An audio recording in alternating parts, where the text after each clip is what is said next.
makes me wonder about school. And I notice with a lot of men that I'm close with that whole like, oh, I wasn't listening. It's like the expectation of a young boy, especially the way that they are wired, and young children to always be taking in all the information in a classroom that happens.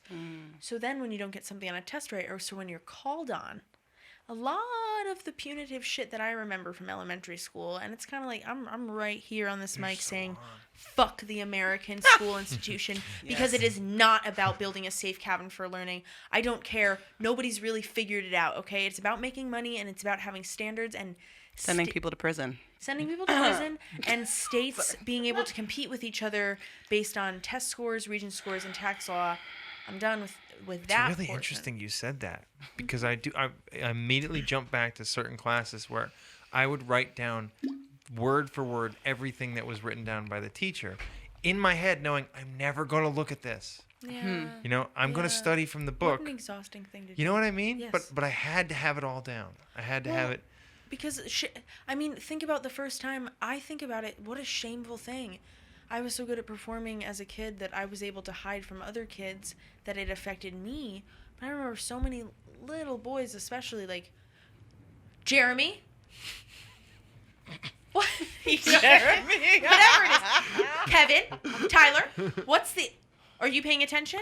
Okay, then what's the answer to the problem on the blackboard? And it's like, it's like this punitive thing. That's a really good point. It has nothing to do with learning. It has everything to do with shaming this child for not being on all the time. Fuck that. That's a really good point. For perfectionist, high-achieving children, it's a way to cultivate an entire identity that is super valid and good. And that's even more fun to build your whole identity on being a good student. Do you think there's something with the sexes there that like maybe young boys have a harder time with that, or do you think that? Because I wonder, because I remember being a young boy, and I remember my brother especially.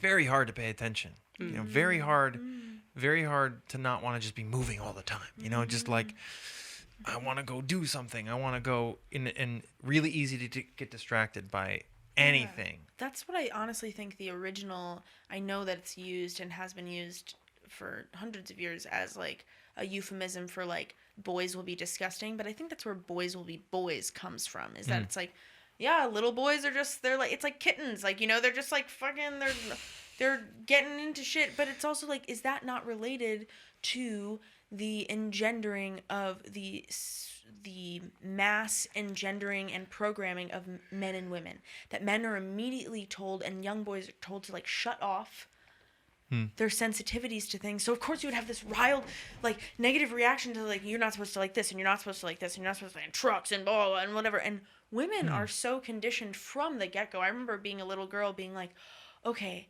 if I can make my hair nice, and if I can make things nice. So it's like, yeah, so you go into school, and what are you going to do? You're going to make things, you're going to be a good girl. And, you know, I think that there really is something to the good girl and the bad boy. And that bad boys are allowed, and good. Are you being a good girl? Because there are no bad girls. That's interesting. Because you know what? That's why. I'm sure there are. Yeah. It's weird you say that, because you think about the boys who either got to a place where they didn't care if they got yelled at, and they were always the cool ones. Yep. You know, they were always the cool ones. Shameless. Yeah, it's like, I know what you're doing. And then we're like, where does rape culture come from? You conditioned these boys to be shameless about their actions, to like literally fuck something up and walk away and be like, yeah, I did that. Ha. So then they do it to women, and we're like, surprised? Are you kidding? It's so simple. It's weird because in a way there's not much of another escape.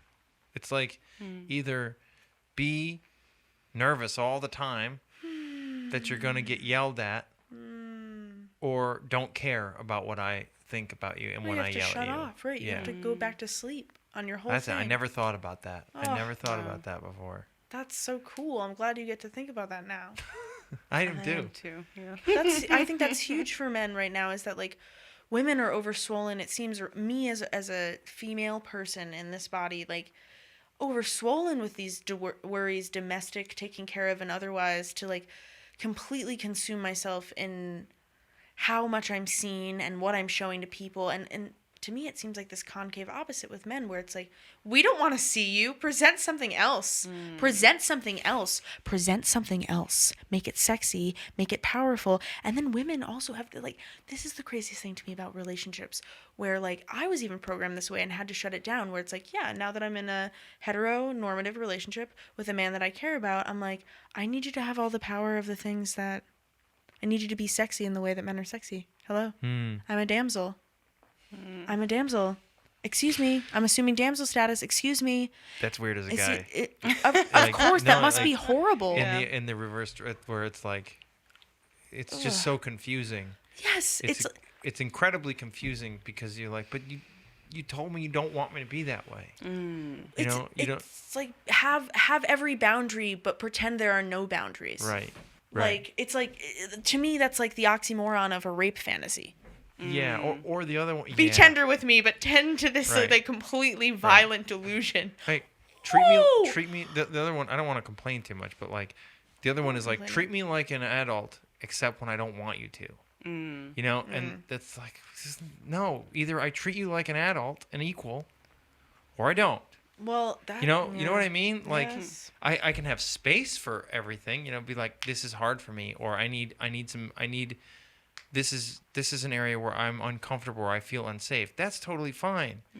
But it's different to be like, I don't want to be held accountable for my actions in this area. Take care of me now. Yeah. Treat me like a child. Right. Parent me. And it's like, no, I'm having sex with you. There will be no parenting. If we're both learning how to reparent, that's a whole other conversation. But there will be no, I'm going to hold this tender part of you and say, baby, it's all good. No, it's not all good. Grow the fuck up.